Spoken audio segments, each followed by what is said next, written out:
Alam niyo po ba na sa ngayon hindi ako naniwala na ang taong may green hand ang siyang magaling magtanim, kundi siya ay binigyan ng Diyos ng kaalaman para maging mahusay.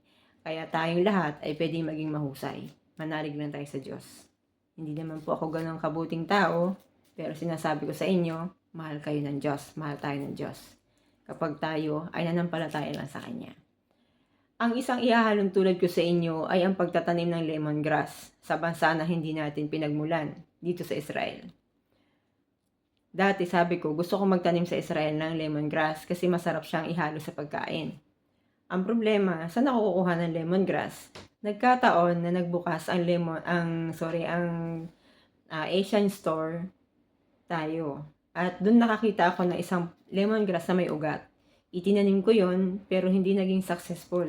Dahil alam niyo po ba, successful yung halaman pero ang lupa na pagtataniman ay hindi bagay sa kanya.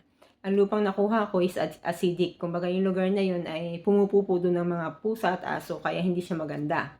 At yung nakuha ko ngayon na lupa ay clay. Kaya kailangan ko ng lupa na hanggat maaari ay galing sa isang field na pinagsunugan or sa isang puno ng saging. Kasi ang puno ng saging ay mataba, may water content po kasi yon.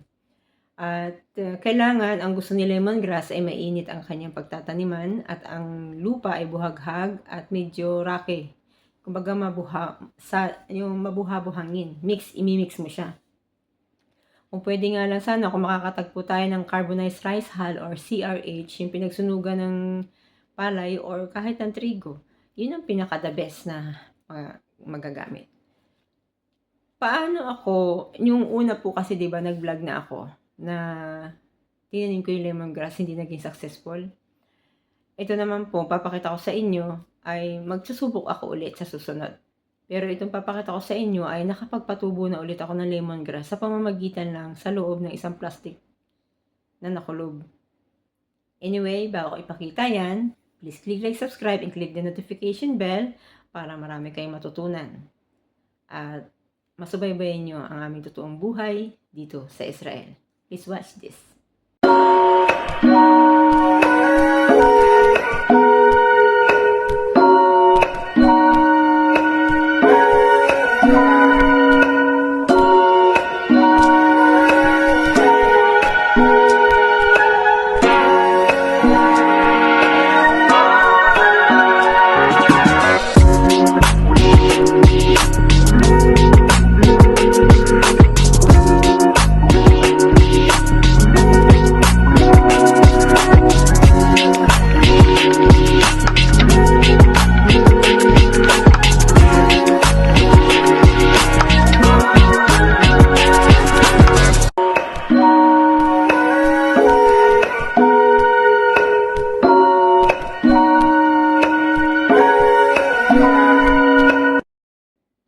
Bago ko po ikwento sa inyo ang kaalaman na yan, nais ko po magpasalamat sa mga contributor ko sa aking vlog na nagbigay sa akin ng kaalaman at nag-share na, nagbahagi para sa aking vlog. Si Mr. Orlewin at si Miss Justin Tenorio na nagbigay sa akin ng magandang introduction sound sa aking YouTube. And also to all hotel workers, caregivers, at lahat ng mga Pilipino na nakatira na dito sa Israel. Mabuhay po tayong lahat at sa lahat ng mga Pilipinong sa buong mundo, sa lahat ng aking mga likers, commentors, and followers. Thank you very much po sa inyong lahat. Please watch this. Alam niyo po ba, sabi sa akin ng teacher ko, nung kumukuha ko ng short course sa TESDA, hindi daw naman po kailangan mag-aral ng napakahabang course para maging mahusay ka, kundi may tinatawag pong proper training. Aanhin mo nga naman yung mahabang education kung hindi naibigay agad yung point na dapat kang matuto. Kumbaga, maraming araw, maraming oras na nasayang. Ano ba yung point para matuto ka? Diba? Tulad nitong pagpapatubo ng lemongrass. Hindi ko to inaral sa school, kundi ito ay ibinigay ng Panginoon na kaalaman. Nagkataon po na nakaraan, yung aking lemongrass na binili ay nakalimutan ko sa isang cabinet na naka-plastic. Nung naalala ko, pagtingin ko may ugat na. Kaya sinabi ko, pwede palang patubuin yung lemongrass sa plastic. Ngayon, bumili ako tapos nilagay ko sa plastic, nilagyan ko ng konting tubig. Sa ano yun, sa tayo. Kaya dito sa plastic na ito, nakalagay siya. Ngayon napansin ko, lumabas na yung mga dahon. Kasi, sabi ko, nabubuhay yung lemongrass. Ngayon pagtingin ko, ayan, may ugat na.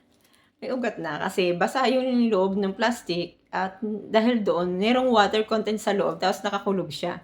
Alam niyo po kasi yung lemongrass, medyo mainit po kasi dito sa ano, gusto niya mainit-init. Nabubuhay siya, ayan o, pwede ko nang gupitin at ihalo na yung dahon. Kaya naalala ko pati yung kapatid ko sa Cavite, shoutout pala sa kapatid ko, si Ate Clara. May tanim siyang ganito sa isang timba. Doon lang kami, kasi nung may sakit ang nanay ko, doon lang kami kumukuha ng dahon panghalo sa pagkain. Sa isang timbalo. Every morning, dinidilig namin. Doon nakakakuha kami ng pang lemongrass. Hindi naman kailangan na marami kang tanim nito. Pero, naisip ko na, pwede siya sa 3 timba. Susubukan kong buhayin muna bago ko ikwento sa inyo kung naging successful yon. Yung kaalaman na yun ay hindi galing sa kung kaninong tao, kundi ibinigay yun ng Diyos sa akin at kaya ibinabahagi ko sa inyo. Na ang Panginoon is a good provider. O di ba? Lupa na lang na mataba ang kailangan ko. Lupa na buhaghag na medyo may mga buhabuhangin para mabuhay ito. Ang bala ko doon na lang sa terrace namin ito ilalagay dito sa apartment at pag magluluto kami ni Trill, gugupitin na lang namin kung gusto niya magluto ng may ginataan o tinola, pwede siyang kumuha dito. Maghahanap ako ng timba na pwede mapaglagay ng lupa na mataba. Ang nakuha ko sa baba, akala ko successful na. Sabi ko, may lupa ako nakita. Yung palang lupang nakuha ko, pag binasa mo, ay parang pwede nang gawing palayok. Hindi mabubuhay yun dito. Hindi mabubuhay ang lemongrass sa ganong lupa na malagkit. Kasi hindi siya makakahinga.